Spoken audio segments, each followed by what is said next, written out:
Hello everyone and welcome to my YouTube channel Saral study circle. दोस्तों आज हम पढ़ेंगे पॉलिटिकल साइंस का क्लास 12th का वैश्वीकरण चैप्टर। ठीक है, और इसको पढ़ने से पहले आप हमारे चैनल को सब्सक्राइब कीजिए, वीडियो को लाइक करें, शेयर कीजिए। ठीक है, नोटिफिकेशन बेल को प्रेस भी कीजिए ताकि आपको हमारे चैनल की लेटेस्ट अपडेट मिलती रहे। तो चलिए शुरू करते हैं। वैश्वीकरण में हम क्या पढ़ेंगे आज? वैश्वीकरण का अर्थ, अभिव्यक्ति और वाद विवाद जो हैं इनके बारे में हम पढ़ेंगे। चलिए देखते हैं कि वैश्वीकरण होता क्या है। वैश्वीकरण बहुआयामी प्रक्रिया है जिसमें हम अपने निर्णयों को दुनिया के एक क्षेत्रों में कार्यान्वित करते हैं जो दुनिया के दूरवर्ती क्षेत्रों में व्यक्ति के व्यवहार के निर्धारण में महत्वपूर्ण भूमिका निभाते हैं। ठीक है, ये हमारा वैश्वीकरण होता है। अगर हम सिंपल तरीके से बोले तो एक अवधारणा के रूप में वैश्वीकरण बुनियादी तत्व है जिसका अर्थ है प्रवाह। प्रवाह का मतलब है कि जो वस्तुओं का प्रवाह होगा, जैसे आदान प्रदान करना या आयात निर्यात से संबंध रखता है ये। तो प्रवाह क्या है कि प्रवाह कई प्रकार के होते हैं, जैसे वस्तु, पूंजी, श्रम, विचारों का विश्व के एक हिस्से से दूसरे अन्य हिस्से में मुक्त प्रवाह, मतलब फ्री प्रवाह जो चलता रहता है। ठीक है, तो वैश्वीकरण को भूमंडलीयकरण भी कहते हैं और यह एक बहुआयामी अवधारणा है। यह ना तो केवल आर्थिक परिघटना और ना ही सिर्फ सांस्कृतिक या राजनीतिक परिघटना पर आधारित होती है। ठीक है, तो वैश्वीकरण के कारण पढ़ेंगे। पहले देखते हैं वैश्वीकरण के कारण क्या है। वैश्वीकरण के कुछ निम्न कारण हैं। उन्नत प्रौद्योगिकी एवं विश्वव्यापी पारस्परिक जुड़ाव, जिस कारण आज भारत विश्व एक वैश्विक ग्राम बन गया है। तो मतलब उन्नत प्रौद्योगिकी मतलब कि जो न्यू वर्जन, मतलब अपडेटेड टेक्नोलॉजी होती है। विश्वव्यापी पारस्परिक जुड़ाव जो मतलब कि एक वर्ल्ड लेवल पे जो मतलब एक दूसरे के साथ में जुड़ना। ठीक है, तो उसके कारण जो आज विश्व जो है, ठीक है, ये एक वैश्विक ग्राम बन गया है। मतलब कि एक पूरा विश्व जो है एक विश्व का एक ग्राम, मतलब गांव के तरीके से बन चुका है। मतलब एक सेंटर बन चुका है जहां सभी देश एक दूसरे से जुड़े हुए हैं। ठीक है, तो टेलीग्राफ, टेलीफोन, माइक्रोचिप, इंटरनेट एवं अन्य सूचना तकनीकी साधनों ने विश्व के विभिन्न भागों के बीच संचार की क्रांति कर दिखाई है। तो मतलब टेलीग्राफ और टेलीफोन और माइक्रोचिप, इंटरनेट एवं अन्य जो सूचना तकनीकी हैं, ये जो साधन है, जो सोर्सेज हैं, ये जो हमारे, इन्होंने क्या करा है कि ये मतलब एक संचार की क्रांति कर दिखाई है। पहले क्या होता था कि किसी एक क्षेत्र से दूसरे क्षेत्र में, मतलब करीब 100 किलोमीटर की दूरी पे भी अगर किसी को कोई बातचीत करनी होती थी तो वो तार या फिर डाक वगैरह लिखते थे, खत लिखते थे, तो उनको पहुंचने में बहुत लंबा समय लग जाता था। तो जैसे जैसे टेक्नोलॉजी बढ़ती जा रही है उसके अकॉर्डिंग टेलीफोन, माइक्रोचिप और इंटरनेट आदि ये चीज़ें बढ़ने से क्या हुआ है कि संचार की क्रांति आ गई है। अब आप जो मतलब पहले 1 महीने का लगभग टाइम लग जाता था एक, मतलब आपस में बात करने के लिए दूर बैठे किसी व्यक्ति से, तो अब उसी चीज़ को आप सेकंड के अंदर, मतलब फ़ोन आपने उठाया, तुरंत मैं कॉल किया और बात हो गई। मतलब हजारों किलोमीटर तक आप एक सेकंड में बात कर लेते हैं। ठीक है, पर्यावरण की वैश्विक समस्याओं जैसे सुनामी, जलवायु परिवर्तन, वैश्विक ताप वृद्धि से निपटने हेतु अंतर्राष्ट्रीय सहयोग। अब जो पर्यावरण की जो वैश्विक समस्याएं हैं, जो आपातकालीन वो आपदा प्रबंधन है, हमारी आपदा जो होती है, डिजास्टर्स, जैसे सुनामी हो गया, जलवायु परिवर्तन हो गया, वैश्विक ताप वृद्धि हो गई, ग्लोबल वार्मिंग, तो इनसे निपटने के लिए अंतर्राष्ट्रीय सहयोग। मतलब भाई वैश्वीकरण के कारण क्या है? सबसे पहला तो हमारा जो नई टेक्नोलॉजी को बढ़ाना हो गया। ठीक है, और फिर जो मतलब संचार की क्रांति के लिए ज़रूरी था, और फिर दूसरा अंतर्राष्ट्रीय सहयोग के लिए, जो कि आपदाओं से बचने के लिए। ठीक है, वैश्वीकरण की विशेषताएं देखते हैं हम।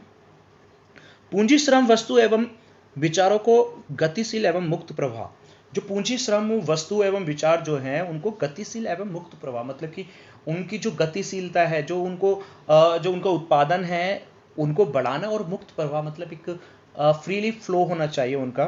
पूंजीवादी व्यवस्था, खुलेपन एवं विश्व व्यापार में वृद्धि, देशों के बीच आपसी जुड़ाव एवं अंतर्निर्भरता, तो ये चीज़ें भी जरूरी है। विभिन्न आर्थिक घटनाएं जैसे मंदी और तेजी तथा महामारियों जैसे एंथ्रेक्स, कोविड-19, Ebola, HIV, AIDS, swine flu जैसे मामलों में वैश्विक सहयोग एवं प्रभाव।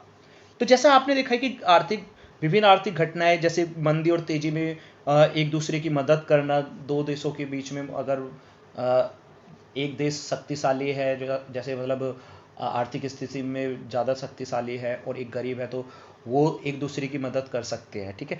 तो महामारी के समय भी आप देख सकते हो, जैसे आपने अभी कोरोना कोविड-19 में आपने देखा होगा, पैंडेमिक सिचुएशन में, कि एक दूसरे देशों की मतलब गरीब देशों की सहायता की गई, ठीक है। वैश्वीकरण के अनुसार ही उसमें मतलब एक तरीके से सहयोग दिया गया, ठीक है। फिर इसके बाद में है वैश्वीकरण के उदाहरण। वैश्वीकरण के उदाहरण क्या है, देखिए। वैश्वीकरण के उदाहरण है विभिन्न विदेशों या विदेशी वस्तु की भारत में उपलब्धता। अब भाई वैश्वीकरण के उदाहरण क्या होंगे, कि मतलब कि भाई सीधी सी बात है, भारत के अंदर आप देखेंगे कि विदेशी वस्तुएं भी उपलब्ध होती हैं। तो ये किस वजह से होगा, वैश्वीकरण से। जो दूसरे देशों से निर्यात होता है या फिर दूसरे देशों की जो कंपनियां हैं वो भारत में आके स्थापित होती है, तो उनसे फिर भारत के अंदर जो विदेशी वस्तु हैं वो उपलब्ध होती है, ठीक है। युवाओं को कैरियर के विभिन्न एवं नए अवसरों का मिलना। अब भाई जब नई कंपनियां और बहुत सारी कंपनियां मतलब वैश्वीकरण अगर जब होगा, तो आप क्या देखोगे कि जो नए युवा हैं उनको कैरियर के लिए बहुत सारे ऑप्शन और मतलब नए नए अवसर मिलना शुरू हो जाएंगे, ठीक है। किसी भी भारतीय का अमेरिकी कैलेंडर एवं समय अनुसार सेवा प्रदान करना। अब भाई इसके अकॉर्डिंग क्या होगा कि भारतीय जो है उनका अमेरिकी कैलेंडर और समय अनुसार सेवा प्रदान करना है, ठीक है। फसल के खराब हो जाने से कुछ किसानों द्वारा आत्महत्या कर लेना। अब भाई पहले क्या होता था, या अभी भी आप देख लेंगे काफ़ी जगह पे ऐसा होता है कि जैसे अगर फसल खराब हो गई तो जो किसानों ने जो सरकार द्वारा जो ऋण लिया जाता है, उन मतलब सरकार से जो ऋण ले लेते हैं ये, या बैंकों से जो ऋण ले लेते हैं, तो वो चुका ना पाए तो उसके बदले में क्या करते हैं, वो आत्महत्या कर लेते हैं, जैसे उनको नुकसान होता है, ठीक है। अनेक खुदरा रिटेल व्यापारों को डर है कि रिटेल में प्रत्यक्ष विदेशी निवेश FDI लागू होने से बड़ी रिटेल कंपनियां आएंगी और उनका रोजगार छीन जाएगा। मतलब कि जो अनेक खुदरा जो रिटेल कंपनियां हैं, व्यापारी जो हैं, उनको डर क्या है कि जो रिटेल में जो प्रत्यक्ष विदेशी निवेश है, ठीक है, तो मतलब जो बाहरी कंपनियां हैं वो जैसे ही इन्वेस्ट करेंगी डायरेक्ट, ठीक है, तो उनसे क्या होगा कि रिटेल कंपनियां को ना जो उनका रोजगार जो है वो छिन जाएगा, मतलब उनको नुकसान हो जाएगा। ये उनकी सोच है, ठीक है। क्योंकि कंपटीशन बढ़ने लगेगा, जो भारत में कोई भी वस्तु बनी हुई होगी तो भाई विदेश में से आई हुई, जैसे अगर आप किसी फ़ोन की बात करें, ठीक है, तो अगर कोई भी इंडियन कंपनी का फ़ोन होगा और चाइना से आया हुआ MI हुआ, Xiaomi की कंपनी के जैसे MI और Realme वगैरह, तो ये क्या करते हैं कि जो कोई भी नया प्रोडक्ट आता है उसको कम दामों में ज़्यादा फीचर्स देके प्रोवाइड करते हैं। तो जिसके कारण क्या होता है कि जो पहले से जो उस लाइन में आए हुए हैं उनके लिए मुसीबत आ जाती है, ठीक है। लोगों के बीच आर्थिक असमानता में वृद्धि होती है, ठीक है। तो जो लोगों के बीच में आर्थिक असमानता है, जैसे गरीब और धनी जो हैं उनके बीच में बहुत ज़्यादा असमानताएं बढ़ने लगती हैं, ठीक है। ये उदाहरण सकारात्मक एवं नकारात्मक दोनों प्रकृति के हो सकते हैं। वैश्वीकरण के जो उदाहरण है ये आपके पॉजिटिव और नेगेटिव दोनों कंडीशन में हो सकते हैं। अब भाई अगर देखा जाए तो ये पॉजिटिव हो जाएगा अगर आप देखोगे कि नए युवाओं को, जो युवा जो है उनको रोजगार का अवसर प्रदान होगा, ठीक है। विदेशी वस्तुएं भारत में उपलब्ध होंगी, ये पॉजिटिव हो जाएगा एक तरीके से देखा जाए तो, ठीक है। और किसी भी भारतीय का अमेरिकी कैलेंडर एवं समय अनुसार सेवा प्रदान करना, एक तरीके से ये भी आपको पॉजिटिव पॉइंट हो जाएगा। नकारात्मक में आप ये देख सकते हो कि जो व्यापारी जो हैं उनको डर रहेगा रोजगार छीनने का, ठीक है, और आर्थिक असमानताएं में वृद्धि होने लगेगी। तो इनको आप देख सकते हो कि ये आपके सकारात्मक एवं नकारात्मक दोनों विधि के हो सकते हैं, दोनों तरीके के हो सकते हैं आपके, ठीक है। और आपने अभी तक हमारे अगर चैनल को सब्सक्राइब नहीं किया तो चैनल को सब्सक्राइब करें, वीडियो को लाइक और शेयर कमेंट सभी कर दें आज जल्दी से, और आपको वीडियो कैसी लगी ये भी बताएं। तो आगे देखिए, आगे हमारा पॉइंट है वैश्वीकरण के प्रभाव मुख्यतः 3 प्रकार के राजनीतिक और आर्थिक और सांस्कृतिक रूप से होते हैं। तो वैश्वीकरण की अभिव्यक्ति क्या होगी? राजनीतिक, आर्थिक और सांस्कृतिक। तो इसका वैश्वीकरण के राजनीतिक प्रभाव देखते हैं हम पहले। देखिए राजनीतिक प्रभाव क्या होंगे कि वैश्वीकरण के राजनीतिक प्रभाव, वैश्वीकरण से राज्य की क्षमता में कमी आई है, ठीक है। राज्य एवं कुछ मुख्य कार्यों जैसे कानून व्यवस्था बनाना तथा सुरक्षा तक ही सीमित है। अब बाजार आर्थिक और सामाजिक प्राथमिकताओं का मुख्य निर्धारक है। मतलब कि अब ये क्या करेगा कि राज्य सिर्फ कानून बनाने के लिए, सुरक्षा करने के लिए, मतलब जो उनके नागरिक हैं उनकी सुरक्षा, और बाजार आर्थिक, ठीक है, और साथ ही सामाजिक प्राथमिकता का ही मुख्य निर्धारक है वो। अब कौन है यहाँ पे? राज्य। राजनीतिक प्रभाव के अकॉर्डिंग देखा जा रहा है ये हमारा। तो राज्य की प्रधानता बरकरार है तथा उसे वैश्वीकरण से कोई खास चुनौती नहीं मिल रही है, ठीक है। तो राज्य की जो प्रधानता है वो ऐसी एज यूजुअल मतलब टॉप पे है अभी भी, और वैश्वीकरण से इसमें कुछ खास चुनौती नहीं मिल रही, मतलब उनका कोई ज़्यादा नुकसान नहीं है। अब इस पहलू के अनुसार वैश्वीकरण के कारण अत्याधुनिक प्रौद्योगिकी के बूते राज्य अपने नागरिकों के बारे में सूचनाएं जुटा सकता है और कारगर ढंग से कार्य कर सकता है, अतः राज्य अधिक ताकतवर हुए हैं। अब क्या है कि इसके अकॉर्डिंग वैश्वीकरण बढ़ने के कारण मतलब ये क्या हुआ है कि अत्याधुनिक प्रौद्योगिकी, जो मतलब लेटेस्ट टेक्नोलॉजी है, उनके अकॉर्डिंग क्या होता है कि राज्य जो है अपने सभी नागरिकों की सूचनाओं को एकजुट कर लेता है, ठीक है, और फिर कारगर ढंग से कार्य करता है। अगर किसी भी प्रकार की समस्या होती है तो उनको झट से देख के ना, जैसे कोई भी कंप्लेंट वगैरह होती है तो हम आजकल जस्ट तुरंत ही ईमेल कर देते हैं, मेल कर देते हैं, ट्वीट कर देते हैं, ठीक है, या फिर फेसबुक या इंस्टाग्राम पे पोस्ट डाल के टैग हैशटैग चला देते हैं। तो उसके अकॉर्डिंग राज्य उन चीज़ों में ताकतवर हो रहा है, ठीक है। अब उनसे राज्य को जल्दी सूचना प्राप्त हो जाती है, ठीक है। इसके बाद में जो हमारा सेकंड पॉइंट है, विश्व के आर्थिक प्रभाव, सॉरी वैश्वीकरण के आर्थिक प्रभाव क्या है? अंतर्राष्ट्रीय मुद्रा कोष, विश्व बैंक एवं विश्व व्यापार संगठन जैसे जो ये संगठन है, ये क्या करेंगे यहाँ पे अंतर्राष्ट्रीय संस्थाओं द्वारा आर्थिक नीतियों का निर्माण किया जाता है इनमें, ठीक है। अंतर्राष्ट्रीय जो संस्थाएं हैं हमारी, आर्थिक नीतियों का निर्माण करेगी। इन संस्थाओं में धनी, प्रभावशाली एवं विकसित देशों का प्रभुत्व है, जैसे अमेरिका हुआ, चीन हुआ, ठीक है, रशिया हुआ, इस तरीके से। आयात प्रतिबंधों में अत्यधिक कमी।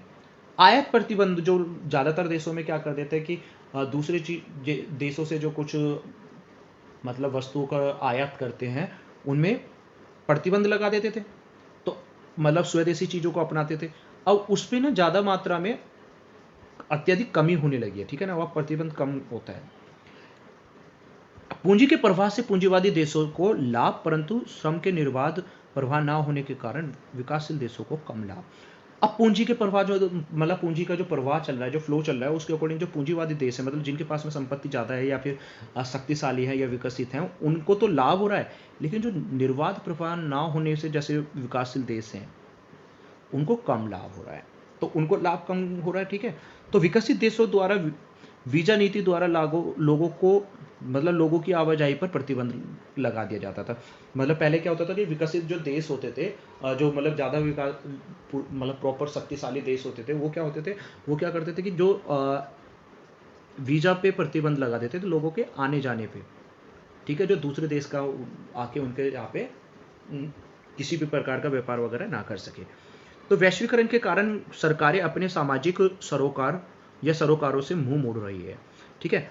उसके लिए सामाजिक सुरक्षा कवच की आवश्यकता है। तो वैश्वीकरण के कारण क्या है कि सरकारें अपनी सामाजिक सरोकार मतलब जो उनकी अधिकार है या फिर उनका जो कर्तव्य है उनसे वो मुंह मोड़ रहे हैं, या फिर कह सकते हो कि आप वो पीछे हट रहे हैं।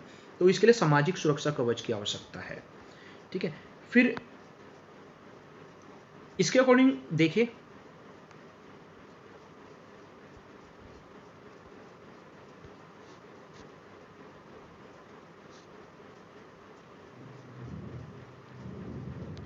वैश्वीकरण के आलोचक कहते हैं कि इससे समाजों में आर्थिक असमानता बढ़ रही है। मतलब कि जो समाज जो है उसमें आर्थिक असमानताएं बढ़ रही है, मतलब धनी और गरीब लोगों का मतलब जो समानता है वो नहीं रही है, असमानता बढ़ रही है। वैश्वीकरण के सांस्कृतिक प्रभाव क्या है? सांस्कृतिक समरूपता द्वारा विश्व में पश्चिमी संस्कृतियों का बढ़ावा हो रहा है। जो वेस्टर्न कल्चर है उसको बढ़ाया जा रहा है विश्व में, ठीक है। किसके कारण? वैश्वीकरण के कारण, क्योंकि वेस्टर्न में जो ज़्यादातर कंट्रियाँ हैं वो ज़्यादातर शक्तिशाली कंट्रियाँ हैं। खाने पीने एवं पहनावे में विकल्पों की संख्या में वृद्धि हुई है। खाने पीने की चीज़ों में देखा जाए या फिर पहनने की चीज़ों में देखा जाए तो वहाँ के जो ऑप्शंस हैं, मतलब विकल्प हैं, उनमें उनकी संख्याओं में बहुत ज़्यादा वृद्धि होने लगी है। लोगों में सांस्कृतिक परिवर्तनों पर दुविधा शुरू हो चुकी है, ठीक है। संस्कृतियों की मौलिकता पर बुरा असर हुआ है, ठीक है। अब सांस्कृतिक विभिन्नीकरण, जिसमें प्रत्येक संस्कृति कई ज़्यादा अलग और विशिष्ट हो रही है, ठीक है। अब भारत और वैश्वीकरण की बात करेंगे हम। भारत के और वैश्वीकरण के बीच में क्या संबंध है, देखिए। आज़ादी के बाद भारत ने संरक्षणवाद की नीति अपनाकर अपने घरेलू उत्पादों पर जोर दिया ताकि भारत आत्मनिर्भर रहे। मतलब कि मतलब आप ये कह सकते हो कि आज़ादी के बाद में क्या करा है कि भारत के अंदर ना संरक्षणवाद, मतलब कि जो घरेलू उत्पाद है उनको संरक्षण प्रदान करना, ताकि भारत आत्मनिर्भर बन सके। जो ब्रिटिश द्वारा बनाए गए भारत को गुलाम के समय पर, जब भारत के जो ज़्यादातर उद्योग थे उनका पतन हो चुका था, ठीक है। क्योंकि जो ब्रिटिश सरकार थी या फिर ईस्ट इंडिया कंपनी थी या अंग्रेज थे, और वो क्या करते थे कि भारतीयों की जो पूंजी या संपत्ति थी उसका बहिष्कार या शोषण करते थे एक तरीके से, ठीक है। तो उसका उपयोग अपने ज़रूरत की चीज़ों में किया जाता था। तो भारत की जो आर्थिक स्थिति वो बहुत ज़्यादा डाउन हो रही थी। तो इसके लिए आज़ादी के बाद में भारत ने क्या किया कि अपनी घरेलू वस्तुओं को, जो घरेलू उत्पाद थे, मतलब जो डोमेस्टिक प्रोडक्ट हैं, उन पर जोर दिया और भारत में आत्मनिर्भरता बनाने के लिए जोर दिया, ठीक है। 1991 में लागू हुई नई आर्थिक नीति द्वारा भारत वैश्वीकरण के लिए तैयार हुआ और खुलेपन की नीति अपनाई। अब 1991 में नई आर्थिक नीति आई थी, ठीक है। उसमें भारत ने क्या किया कि वैश्वीकरण के लिए तैयार हुआ है। यहाँ पे भारत कब वैश्वीकरण के लिए तैयार हुआ है? 1991 में उसने अपने खुलेपन की नीति को अपनाया, ताकि वह भारत में आकर दूसरी कंपनियां, मतलब विदेशी कंपनियां आके निवेश कर सके, ठीक है। फिर साथ ही वैश्वीकरण के कारण भारत की आर्थिक वृद्धि दर में 7.5% वार्षिक की बढ़ोतरी हुई, जो 1990 में 5.5% वार्षिक थी। तो मतलब लगभग 2% की वृद्धि हुई है, ठीक है। किसके कारण? नई आर्थिक नीति बनाने के कारण, खुलेपन की जो नीति थी, जो कि वैश्वीकरण को अपनाने के लिए भारत के अंदर जो वैश्वीकरण के लिए तैयार हुआ था। भारत के अनिवासी भारतीय विदेशों में भारतीय संस्कृति को बढ़ावा दे रहे हैं। जो भारत के जो NRI हैं, जो विदेशों में जो रहते हैं, भारतीय मूल के जो लोग होते हैं, अनिवासी भारतीय विदेशों में जो रहते हैं, वो भारतीय संस्कृति को बढ़ावा दे रहे हैं। भारत के लोग कंप्यूटर सॉफ्टवेयर में अपना वर्चस्व स्थापित करने में कामयाब रहे हैं। ज़्यादातर जो नासा वगैरह में भी अगर देखा जाए, साइंटिस्ट वगैरह देखा जाए, तो वो मोस्टली भारतीय होते हैं। और जो सॉफ्टवेयर इंजीनियर होते हैं, हमारे कंप्यूटर सॉफ्टवेयर इंजीनियर जो होते हैं, वो ज़्यादातर भारतीय होते हैं। तो इसमें भारत ने बहुत ज़्यादा अपना वर्चस्व बना रखा है, ठीक है। आज भारतीय लोग वैश्विक स्तर पर उच्च पदों पर आसीन होने में सफल हुए हैं। अब आप देखते हो कि भारत के जो ज़्यादातर लोग हैं वो क्या है, ज़्यादातर उच्च स्तरों या उच्च पदों पर आसीन हैं, पूरे वैश्विक रूप पर, मतलब वैश्विक स्तर पे हैं। पूरी दुनिया के अंदर आप देख सकते हो भारतीय जो लोग हैं वो उच्च स्तर पे हैं या उच्च पदों पे हैं। तो ये सिर्फ वैश्वीकरण का ही प्रभाव है, ठीक है। अब वैश्वीकरण का विरोध क्या है, देखिए। वैश्वीकरण, जो वामपंथी विचारक इसके विभिन्न पक्षों की आलोचना करते हैं। जो वामपंथी विचारक जो हैं वो क्या करते हैं, इनके जो विभिन्न पक्ष हैं, इनके अलग अलग जो पक्ष हैं, उनकी आलोचना करते हैं। राजनीतिक अर्थों में अन्य राज्यों के कमजोर होने की चिंता है। अब राजनीतिक अर्थ में देखा जाए तो उन्हें राज्य के कमज़ोर होने की चिंता होती है।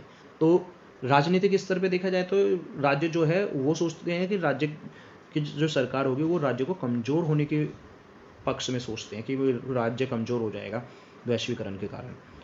आर्थिक क्षेत्र में भी वे कम से कम कुछ क्षेत्रों में आर्थिक निर्भरता एवं संरक्षणवाद का दौर कायम करना चाहते हैं। अब भाई आर्थिक क्षेत्र में अगर देखा जाए तो आर्थिक क्षेत्र में भी कम से कम कुछ क्षेत्रों में आर्थिक निर्भरता एवं संरक्षणवाद का दौर कायम करना चाहते हैं ताकि उनको संरक्षण प्रदान हो सके। फिर सांस्कृतिक संदर्भ में इनकी चिंता है कि परंपरागत संस्कृति को हानि होगी और लोग अपने सदियों पुराने जीवन मूल्यों तथा तौर तरीकों से हाथ धो देंगे।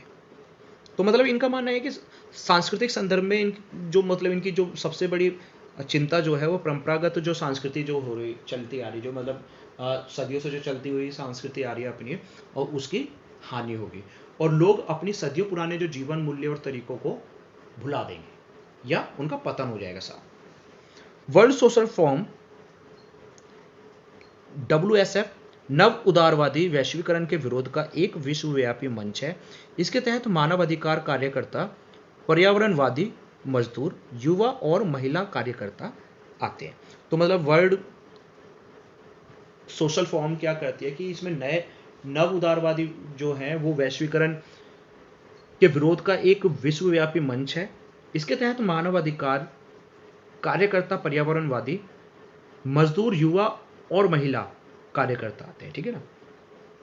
अब 1999 में सिएटल में विश्व व्यापार संगठन की मंत्री स्तरीय बैठक का विरोध हुआ। कहां पे? 1999 में सिएटल में विश्व व्यापार संगठन की मंत्री स्तरीय बैठक का विरोध किया गया, जिसका कारण आर्थिक रूप से ताकतवर देशों द्वारा व्यापार के अनुचित तौर तरीकों के विरोध में हुआ। मतलब जो मतलब इनमें क्या मुद्दा था कि जो आर्थिक रूप से जो ताकतवर देश थे ना, देशों द्वारा जो व्यापार के अनुचित तौर तरीके, जो मतलब छोटे देशों के ऊपर थोप देने, तो उनका विरोध किया गया था इसमें, ठीक है। तो इसके बाद में कुछ हमारे महत्वपूर्ण क्वेश्चन हैं जो कि आपको अभी देखने हैं, ठीक है, और उनके आंसर भी होंगे लास्ट में। तो देखिए कौन से हैं। जैसे वैश्वीकरण के उदय का मुख्य कारण क्या है? उन्नत, ये कुछ मतलब मल्टीपल चॉइस है, ये शायद आपके ना भी आए तो आप इनको फिर भी देख लेना। फिर ये खाली स्थान है फिलअप्स। तो इस तरीके के क्वेश्चन, ये देखिए 2 नंबर का क्वेश्चन दे रखा है आपका एक, ये सामाजिक सुरक्षा कवच। ये देखिए सामाजिक सुरक्षा कवच से आप क्या समझते हैं? वैश्वीकरण में किसका मुक्त प्रभाव होता है? विकसित देशों की वीजा नीति क्या है बताइए? संरक्षणवाद क्या है? ठीक है, इस तरीके के क्वेश्चन होंगे कुछ आपके। ये गद्यांश आधारित भी होगा आपका, जो केस स्टडी बेस होता है।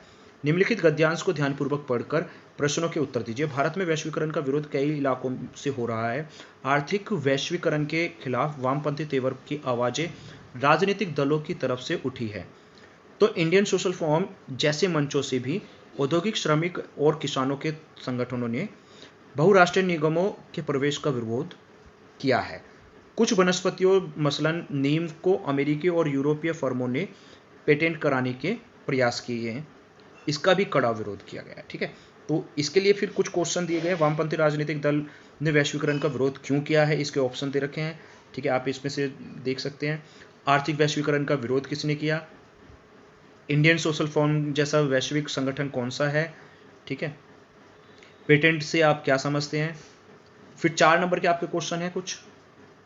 4 नंबर के क्वेश्चन में वैश्वीकरण के आर्थिक प्रभाव बताइए। सांस्कृतिक समरूपता एवं सांस्कृतिक विभिन्नीकरण में अंतर स्पष्ट करो। वैश्वीकरण का भारत पर क्या प्रभाव पड़ा है, स्पष्ट करो। वैश्वीकरण के विरोध और इस बारे में बनी राजनीतिक सहमति पर भारत के परिप्रेक्ष्य में चर्चा करो, ठीक है। वैश्वीकरण के कारण राज्य की क्षमता में कमी आती है, इसको समझाइए। विश्वव्यापी पारस्परिक जुड़ाव क्या है, इसके कौन कौन से घटक हैं। तो ये सभी हमारे क्वेश्चंस हैं। अगर आपने हमारा यूट्यूब चैनल अभी तक सब्सक्राइब नहीं किया तो चैनल को जल्द से जल्द सब्सक्राइब कीजिए, वीडियो को लाइक करें, शेयर करें, कमेंट करें, ठीक है। ज़्यादा से ज़्यादा लोगों को शेयर करें ताकि ज़्यादा से ज़्यादा सब्सक्राइब कर सके लोग, ठीक है। और ये हमारे 6 नंबर के क्वेश्चंस हैं कुछ। देखिए, वैश्वीकरण ने भारत को कैसे प्रभावित किया है और भारत कैसे वैश्वीकरण को प्रभावित कर रहा है।